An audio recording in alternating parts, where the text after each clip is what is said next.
So far in this season of Daily Neville, we've really been breaking down primarily Bible-based stories and revealing the consciousness education contained within them.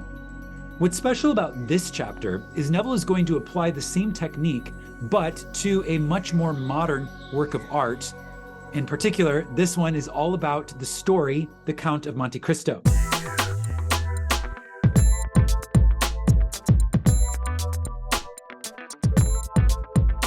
Welcome back to another episode of Daily Neville. I am your host, Josiah Brandt, and Daily Neville is all about breaking down the teachings of Neville Goddard, making them easy to understand, easy to digest, easy to apply, in 20 minutes or less. Today we're continuing with Neville's famous book, Your Faith is Your Fortune, and this is a very fun episode. Perhaps a little unusual, but certainly very fun. So far in this season of Daily Neville, we've really been breaking down primarily Bible-based stories and revealing the consciousness education contained within them. What's special about this chapter is Neville is going to apply the same technique, but to a much more modern work of art. In particular, this one is all about the story, The Count of Monte Christo. Now, this chapter is titled Clairvoyance, and in this chapter, Neville is going to give a summary of the plot of The Count of Monte Christo, and then break it down into its metaphysical interpretation as it relates to these ideas of higher consciousness. Now, The Count of Monte Christo was originally published in 1844 by the French author Dumas. And as I was doing some research for this episode, I found that since that time, it has been adapted into over 24 film versions of this story, starting in 1908 with a silent film. It was remixed several times into several other silent films. And then ultimately, the most recent one that I could find was released in 2002, a modern adaptation of this story, The Count of Monte Christo. So with that being said, let's go ahead and dive into this wonderful, if unusual, chapter titled Clairvoyance. Clairvoyance. True clairvoyance rests not in your ability to see things beyond the range of human vision, but rather in your ability to understand what you see. A financial statement can be seen by anyone, but very few can read a financial statement. The capacity to interpret the statement is a mark of clear seeing or clairvoyance. That every object, both animate and inanimate, is enveloped in a liquid light, which moves and pulsates with an energy far more radiant than the objects themselves. No one knows this better than the author. But he also knows that the ability to see such auras is not equal to the ability to understand that which one sees in the world round about him. To illustrate this point, here is a story with which the whole world is familiar, yet only the true mystic or clairvoyant has ever really seen it. And this begins the exploration of The Count of Monte Christo. Now, we're going to start with a synopsis. Neville doesn't tell the whole story here. He gives a synopsis, and then he gives commentary, and he matches the two together. So I'm going to present it the way that Neville is presenting it, meaning I'll give you the synopsis and then the interpretation from a metaphysical perspective of what the story means, or the higher, deeper meaning conveyed by the story. The story written by Dumas, Count of Monte Christo, is, to the mystic and true clairvoyant, the biography of every man. Edmond Dante, a young sailor, finds the captain of his ship dead. Taking command of the ship in the midst of a storm-swept sea, he attempts to steer the ship into a safe anchorage. Now, the interpretation of this plot point is that life itself is a storm-swept sea with which man wrestles as he tries to steer himself into a haven of rest. I would also point out that every human being at some point finds the captain of their ship dead. This being the faith that we trust in others to be the captain or pilot of our lives for us. It's a very natural part of our human cycle, our life cycle, and also cycle of evolution, to start off allowing others to direct our destiny for us, and then eventually to find that they're no longer capable of doing so, and that responsibility rests with ourselves. And that would be another metaphysical interpretation of the captain being dead. Plot point number 2. Dante possesses a secret document which must be given to a man he does not know, but who will make himself known to the young sailor in due time. This document is a plan to set Emperor Napoleon free from his prison on the Isle of Elba. The commentary on this plot point is that every man contains within himself a secret plan that will set free the mighty emperor within himself. As Dante reaches the port, three men, who by their flattery and praise have succeeded in worming their way into the good graces of the current king, fearing any change that would alter their positions in the government, have the young mariner arrested and committed to the catacombs. Man, in his attempt to find security in the world, is misled by the false lights of greed, vanity, and power. The three men, greed, vanity, and power, who by flattery have earned their way, or rather wormed their way, into the good graces of the king. Most men believe that fame, great wealth, or political power would secure them against the storms of life, Neville writes. So they seek to acquire these as the anchors of their life, only to find that in their search for these things, they gradually lose their knowledge of their true being. If man places his faith in things other than himself, that in which his faith is placed will in time destroy him, at which time he will be as one imprisoned in confusion and despair. Here in this catacomb, which really becomes a tomb, Dante is forgotten and left to rot. Many years pass. Then, one day, Dante, who is by this time not much more than a living skeleton, hears a knock on his wall. Answering this knock, he hears the voice of one on the other side of the stone. In response to this voice, Dante removes the stone and discovers an old priest who has been in prison so long that no one knows the reason for his imprisonment or the length of time he has been there. Neville interprets this plot point by saying, here, behind these walls of mental darkness, man remains in what appears to be a living death. I've heard this described as living a life of quiet desperation, a living death.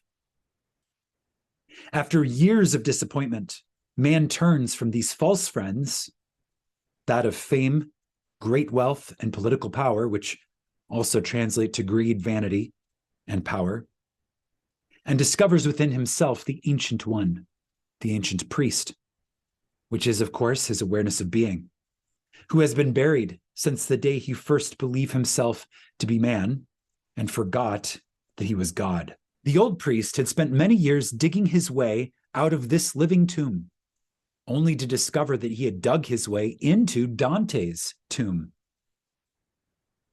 This old priest then resigns himself to his fate and decides to find his joy and freedom by instructing Dante in all that he knows concerning the mysteries of life and to aid him to escape as well.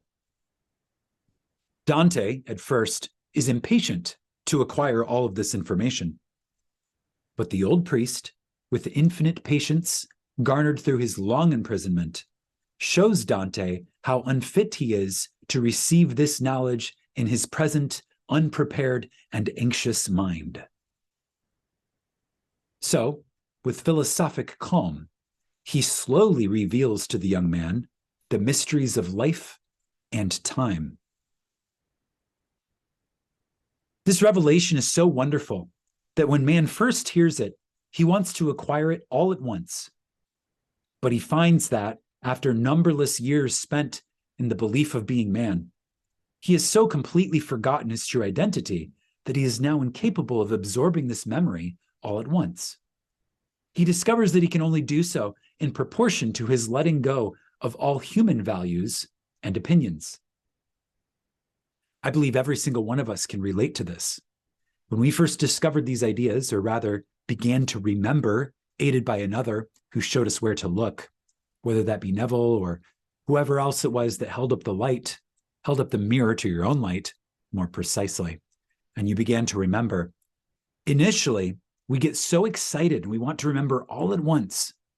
And then we find, as Neville says here, through our numberless years of sleeping in the belief that we are man, we are incapable of absorbing the memory all at once.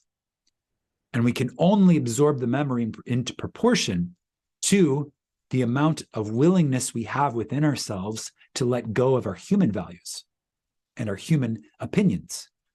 I would word this by saying we can only absorb the memory in proportion to how willing we are to let go of our conditioning by the world or by human civilization or modern society that tells us that we are worms of the earth, as Neville would say, or the lower form.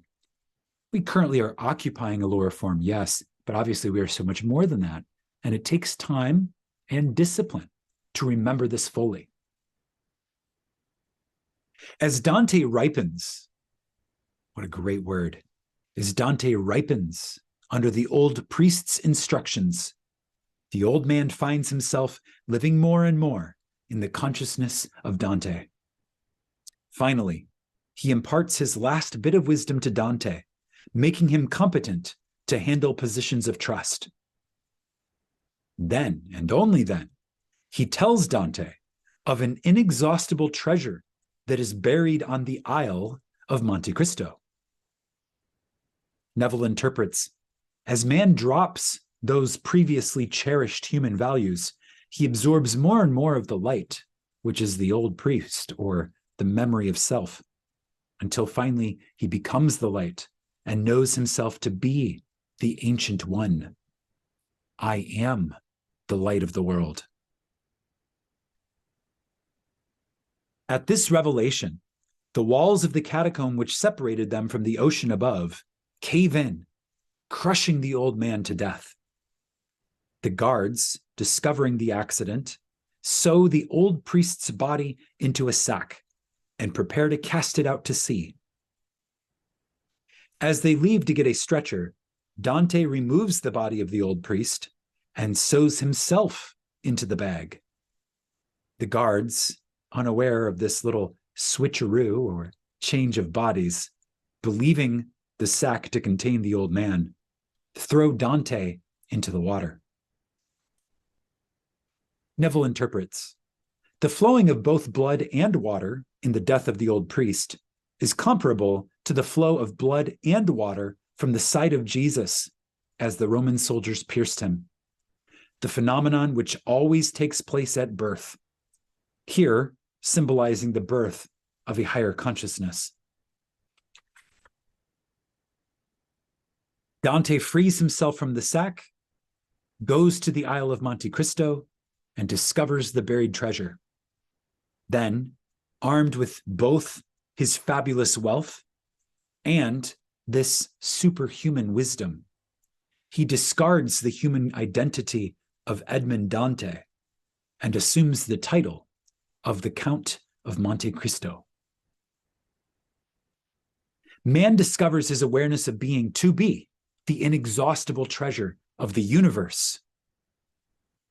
The inexhaustible treasure of the universe. Our own awareness of being, our own wonderful human imagination, the inexhaustible treasure of the universe. In that day, when man makes this discovery, he dies as man and awakes as God. Yes, Edmond Dante becomes the Count of Monte Cristo, and man becomes Christ. You can see why this book inspired so many adaptations to film, so many storytellers and writers and actors. Truth embodied in a tale enters in at lowly doors. And tales that inspire and capture our imagination in such a way are really just retellings of the greatest story ever told. God became man, that man may become God. This is the gospel, the greatest story ever told, and the truth that sets man free. And I love that Neville departs from his usual interpretation of biblical scriptures and uses another text, a literary work that he was very familiar with in his time. He being born in 1905, and this book predating him by being written in 1844. He grew up with the retellings and some of the movies that this original adventure novel was cast into. So he's very familiar with this story. And he even says in this chapter, the whole world is familiar with this story. It's because it resonates at the level of the soul. And this writer, Dumas, who wrote this adventure novel, clearly was inspired at the level of the soul. It was a retelling of the human story of the soul, a psychological drama shrouded in the story of a man. Sounds familiar, does it not? Very beautiful revelation, and I hope that you found this one insightful. In the next, we will continue in the same vein of interpreting with commentary famous, beloved, cherished stories. In the next episode, we're going to go back to the Bible, and this time we're going to take a deeper mystic look at the 23rd Psalm. That's all for this episode. Until the next, imagine wisely, my friends. If you're like many of the subscribers on my YouTube channel, you may be asking yourself, is there a level 2 to these teachings? If all of this daily Neville and law of attraction and law of assumption is level 1, what's level 2? What is the advanced application of these ideas?